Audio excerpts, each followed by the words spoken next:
नमस्कार। आज हमारे बीच वालुरिक्स क्लूनीवेल फार्मास्यूटिकल सिंगापुर के वाइस प्रेसिडेंट जो कि इंजेक्टेबल फार्मूलेशन डेवलपमेंट का पूरा कार्यभार देखते हैं, वो हमारे बीच पधारे हैं और विश्वविद्यालय के शोधार्थियों के हित में और यहाँ के जो रिसर्चर्स हैं जो कि इस विधा से जुड़े हैं, उनके हित में हम कुछ साक्षात्कार के प्रश्न सर से पूछेंगे। मुझे लगता है कि ये जो साक्षात्कार है हमारे फैकल्टी मेंबर्स और शोधार्थियों के लिए बहुत ही महत्वपूर्ण होगा। तो सर, आपका स्वागत है विश्वविद्यालय में। जैसा कि सर आपका जो कार्य क्षेत्र है लॉन्ग एक्टिंग इंजेक्टेबल, तो ये जो लॉन्ग एक्टिंग इंजेक्टेबल है, इनका क्या महत्व है फार्मास्यूटिकल फील्ड में और शोध के क्षेत्र में? तो जैसा कि इसके नाम से ही जाना जा सकता है कि लॉन्ग एक्टिंग इंजेक्टेबल मतलब जो ऐसे इंजेक्शन जो बहुत देर तक काम करते हैं। तो जैसे हम जो रोज़मर्रा की ज़िंदगी में अगर आप बीमार पड़ते हैं तो डॉक्टर आपको जो दवाई देता है वो इंजेक्शन के रूप में जो दवाई देता है वो ज़्यादा से ज़्यादा 1 दिन चलती है और उसके बाद आपको फिर दोबारा डॉक्टर के पास जाना पड़ता है दवाई लेने के लिए जी। लेकिन अगर कोई व्यक्ति ऐसी बीमारी से ग्रसित है जहां उसको निरंतर ये दवाइयां लेनी पड़ती हैं तो उसके लिए ये एक बहुत बड़ा बोझ बन जाता है। और बहुत बार ऐसा देखा गया है कि मरीज इलाज कंटिन्यू नहीं करते हैं, तो इसके कारण उनको फिर नई समस्याएं आने लगती हैं। जैसे आपने सुना होगा, रेजिस्टेंस डेवलप हो जाता है या उनके साइड इफ़ेक्ट आने लगते हैं। तो इसके लिए एक जो इसका दूसरा तरीका है देने का, वो है लॉन्ग एक्टिंग इंजेक्टेबल। उसमें एक बार इंजेक्शन देने के बाद 2 महीने से 6 महीने तक आपको दोबारा वो दवाई लेने की ज़रूरत नहीं पड़ेगी। वो दवाई धीरे धीरे आपके शरीर में निकलती रहेगी और अपना प्रभाव दिखाती रहेगी। इससे आपको बार बार अस्पताल जाने की भी ज़रूरत नहीं है और जो हॉस्पिटल इंफ्रास्ट्रक्चर है, डॉक्टर हैं या नर्सेस हैं, वो दूसरे मरीजों को भी अटेंड कर सकते हैं, उनको भी फ्री टाइम मिलता है और साथ में पेशेंट को भी आराम है कि उसको बार बार याद नहीं रखना कि हमें दवाई लेनी है और हमें कब दवाई लेनी है। उसको इन सब चीज़ों से भी मुक्ति मिल जाती है। तो सर, ऐसे कौन से वो क्षेत्र हैं, ऐसे कौन से जो डिजीज़ेज हैं या डिसऑर्डर्स हैं जिनमें लॉन्ग एक्टिंग इंजेक्टेबल है, इनका बहुत ज़्यादा महत्व है?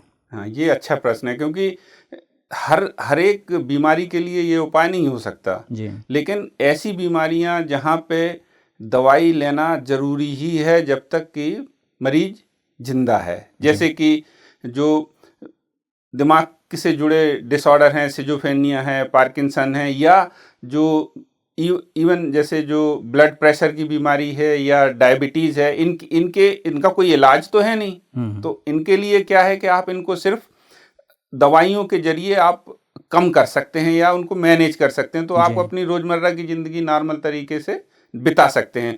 तो उन बीमारियों में ये बहुत अधिक कारगर सिद्ध होती है। इसके साथ ही जो दवाइयाँ बहुत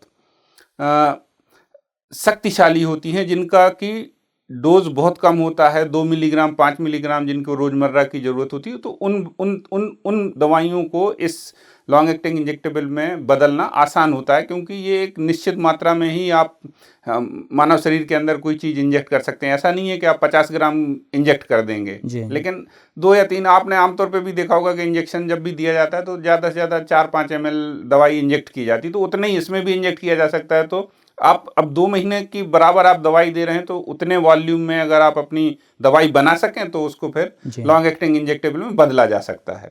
लेकिन मोटे तौर पे जो बीमारियां जिनको साइंस की भाषा में क्रोनिक डिजीजेस कहा जाता है, जिनका कोई इलाज नहीं होता, उन बीमारियों में ये बहुत अधिक कारगर होती है।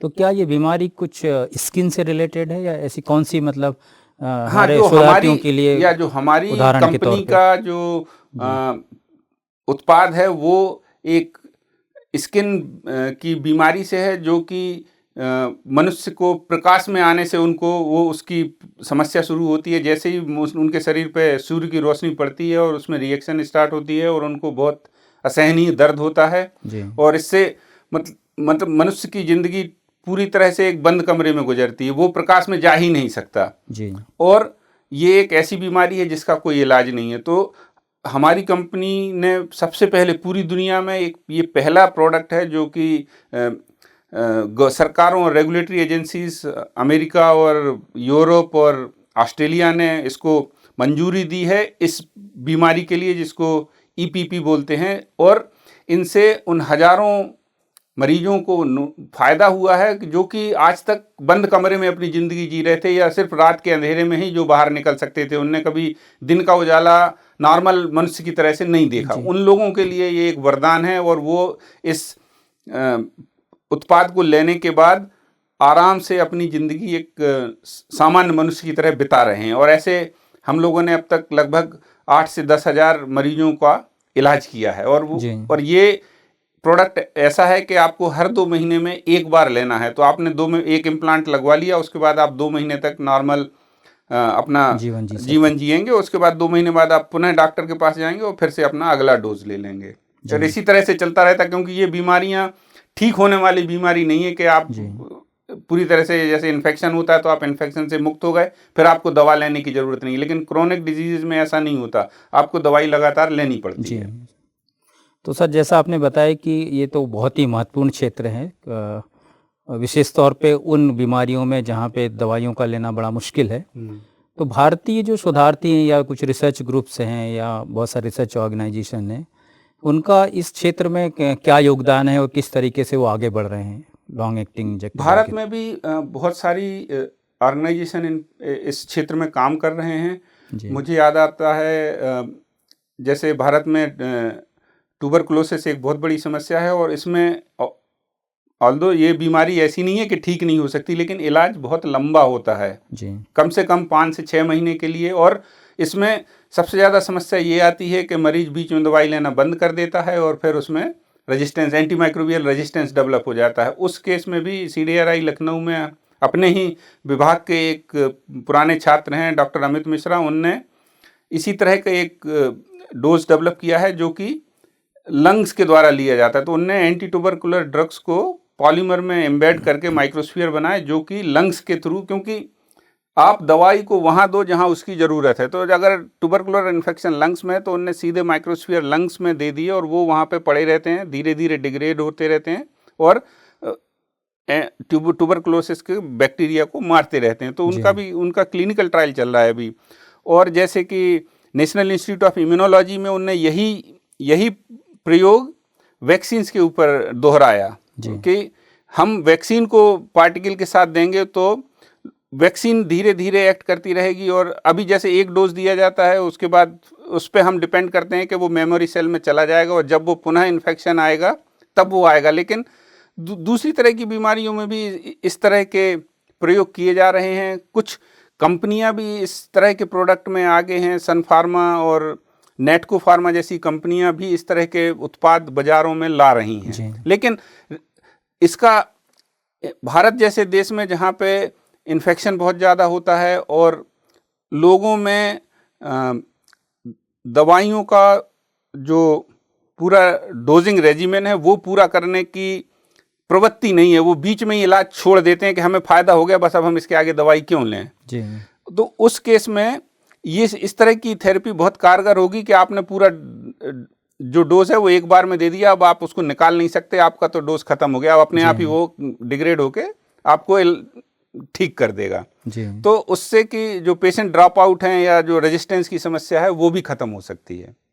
इसका मतलब है कि जो ड्रग ले रहा है या जो डोज पूरा करने की कगार पे है उसको उसकी चिंता करने की जरूरत नहीं है कि वो यदि बीच में ड्रॉप आउट हो रहा है। वो ड्रॉप आउट होने का चांस ही नहीं, क्योंकि आपने उसको पूरा डोज जो भी उसका रेजिमेन है कि आपको 7 दिन तक लेना, तो उस हिसाब से आपने डिजाइन करके इंजेक्टेबल दे दिया कि ये 7 दिन तक आपको दवाई निकलती रहेगी उससे और आपको जो भी इन्फेक्शन है उसको खत्म करती रहेगी जी सर। सर, हमारे डॉक्टर हरि सिंह गौर विश्वविद्यालय के विभिन्न विभागों में जिसमें फार्मेसी विभाग भी शामिल है, शोधार्थी और जो पीजी के छात्र हैं वो काफ़ी प्रोजेक्ट करते रहते हैं, रिसर्च का कार्य भी करते रहते हैं।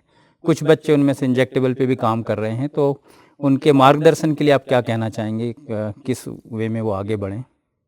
मैं भी इसी विश्वविद्यालय का छात्र रहा हूँ और मुझे लगता अभी भी है, लेकिन उस समय सागर डॉक्टर हरि सिंह गौर विश्वविद्यालय ड्रग डिलीवरी क्षेत्र में पूरे भारत में ही नहीं इवन दुनिया के बहुत सारे देशों में भी विख्यात था। और आज भी हमारे पुराने छात्र जगह जगह पर अपना परचम लहराए हुए हैं, स्पेशली ड्रग डिलीवरी के क्षेत्र में जी। तो ड्रग डिलीवरी का क्षेत्र बहुत ही महत्वपूर्ण है, क्योंकि आज आजकल आपने देखा होगा कि नई दवाइयों की खोज बहुत धीरे हो गई है जी। दुनिया एक तो या तो बायोलॉजिक्स की तरफ जा रही है या पुरानी दवाइयों का नए तरह से उपयोग देखा जा रहा है कि इनको पुरानी जो अप्रूव्ड मेडिसिन हैं उनका हम दूसरी बीमारियों के इलाज में किस तरह से उपयोग कर सकते हैं।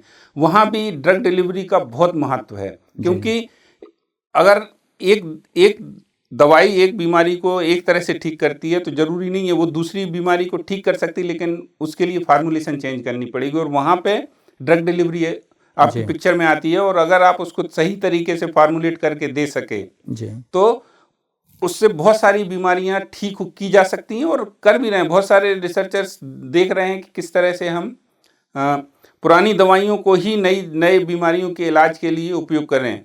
और विभाग में भी ये काम किया जा सकता है, क्योंकि वहाँ पे फिर रेगुलेटरी हर्डल्स नहीं आती, क्योंकि जो नई दवाइयों को खोजना है वो एक बहुत ही महंगा और अपना समय लगता है। 10 साल 15 साल लगते हैं और आज की डेट में इतना पेशेंस नहीं है लोगों में कि 15 साल तक वो एक ही चीज़ पे काम करते रहें। लेकिन जो दवाई ऑलरेडी अप्रूव्ड है और उसके लिए आप दूसरी बीमारी पर उसको उपयोग कर सकते हैं तो वो एक बहुत ही अच्छी चीज़ हो, क्योंकि उसमें सारे टॉक्सिसिटी और उसके जो भी रेगुलेटरी अप्रूवल चाहिए वो ऑलरेडी हैं जगह पे सर। लेकिन उसमें एक डाउनसाइड ये है कि जो भारत सरकार है, जो हमारा पेटेंट लॉ कहता है कि अगर आप रीफार्मुलेट कर रहे हैं एग्जिस्टिंग मॉलिक्यूल को किसी दूसरी इलाज के लिए तो आपको उसका पेटेंट नहीं मिलेगा। तो ये एक देखने वाली चीज़ है कि आप उस पर अपना पेटेंट नहीं ले सकते जी। तो आपने खोजा और फिर कोई दूसरे भी उसको कॉपी कर सकते। तो ये हमें ये थोड़ा चैलेंजिंग ये है कि हम किस तरह से अपना इंटेलेक्चुअल प्रॉपर्टी बचाएं। जी। तो बहुत बहुत धन्यवाद सर। हमें पूरी उम्मीद है कि सर का जो एक्सपीरियंस है वो हमारे शोधार्थियों के लिए और हमारे फैकल्टी मेंबर्स के लिए बहुत कामयाब होगा। और आज डॉक्टर पारिजात कनौजिया जो कि वाइस प्रेसिडेंट है वैल्यूरिक्स क्लूनीवेल फार्मास्यूटिकल सिंगापुर में, वो हमारे बीच पधारे थे और ये एक एल्यूमिनाई कनेक्ट के तहत सर को हमने आमंत्रित किया था, जिन्होंने हमारा आमंत्रण स्वीकार किया। इसके लिए बहुत बहुत धन्यवाद सर। बहुत बहुत धन्यवाद। और हमें उम्मीद है कि हम फिर अगली बार सर को एक बार और बुलाने की कोशिश करेंगे और हमारे शोधार्थियों का मार्गदर्शन कराएंगे। बहुत बहुत धन्यवाद। Thank you sir.